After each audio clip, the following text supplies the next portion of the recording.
Hey guys, Coach Carver, Leverage Fitness Solutions. I'm here with Dr. Reheisse, right? Yeah, Reheisse? absolutely. With Revive Sport and Spine in Cottonwood Heights. A great resource that I wanted to introduce you to for not only back pain, but just overall recovery, especially if for all you masters athletes out there that I'm already working with and those that are going to be seeing this video. We're going to talk to Dr. Reheisse a couple questions about how to recover better, how to perform better in your sport. So thank you for joining us today. Thanks for being with me or coming out here and setting this up. It's good to get a chance to chat with you and talk about what we do and how we complement each other and what we do, and just helping athletes perform better, recover better, especially as we get, like you said, that aging process where you brought in the masters athletes. Recovery is huge on how we perform. We're no longer spring chickens. We can't just sleep it off or have a beer and we're all good.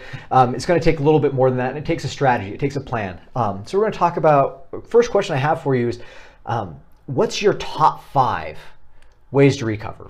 Top 5 ways to recover, and we talked about this beforehand, but rest is always a big one, right? It's not the one we want to think about.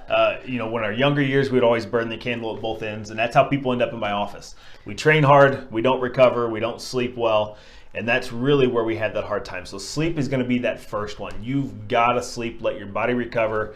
We joke and say everybody needs their 8 hours a night, but you really do need your 8 hours a night. Like that should be a rule. It's a hard one for me. But I know when I'm training hard, you've got to get that sleep in. Okay, that's probably rest, number one. Sleep, number one, probably not the sexy thing that you're looking for, but the most important. Yeah, and then active rest and cross training, right? So I'm specifically, running is my main focus, right? I've kind of transitioned into triathlon for cross training. Right, because I can run those couple hard days a week. I can use the bike as a cross training. I can swim and cross train, and then what you do, strength training, right? That all of those together helps me recover a little bit faster because I'm not out there day after day doing the same movement over and over and pounding the pavement. And that's a hard thing that I find to tell runners is like, why don't you try something else? Why don't you strength train? Why don't you ride the bike? All I want to do is run. Well, you're more likely to get injured that way, and we're even seeing that in a youth population.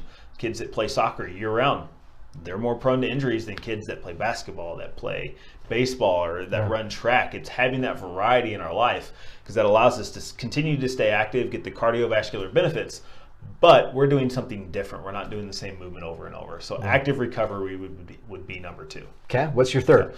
Nutrition. We know the fuel that goes in has to fuel us well.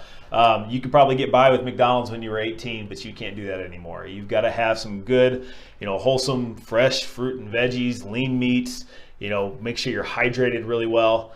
Getting a little bit more than water. There needs to be some electrolytes in there, but all of that has to be worked out for who you are as an athlete, right? Awesome. When I'm in the off season, I don't necessarily need to focus on what I'm doing while I'm training, but as those rides get longer, those runs get longer, that nutrition really comes in of what I do before a run, what I do after a run, and even while I'm on the bike or while I'm running. So nutrition is a huge component for that. Okay. What's your fourth aspect? I gotta remember what my fourth ones were.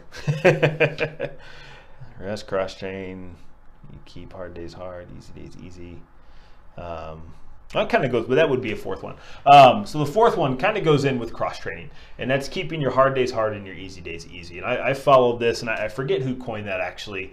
Probably a physical therapist. I want to say Eric Creasy. Just some people that are out there in that strength and conditioning world of how to stay injury free. And when you look at that, and what that means is if I'm going to go out and do a hard interval run, and then follow it up the next day with a hard lift, I'm not getting any break there. Right? I'm cross-training. We talked about that. But I'm not giving my body a break. So what we mean by it is hard days hard and easy days easy. If I'm going to do a hard bike ride, I'm going to lift on that day. And then the next day is going to be an easy recovery run. I'm not just going to go hard. Just because I'm changing sports doesn't mean that I'm recovering. So when I throw my lifts into my workouts, they're usually on hard days because I know that those are taxing. They really bump my heart rate up and they challenge my body in a much different way. So I'm going to follow a hard workout with a hard lift, and then the next day or two are nice and easy swim, easy run, maybe a total rest day. Those are important to get one of those or two of those in a week, depending on how you're feeling.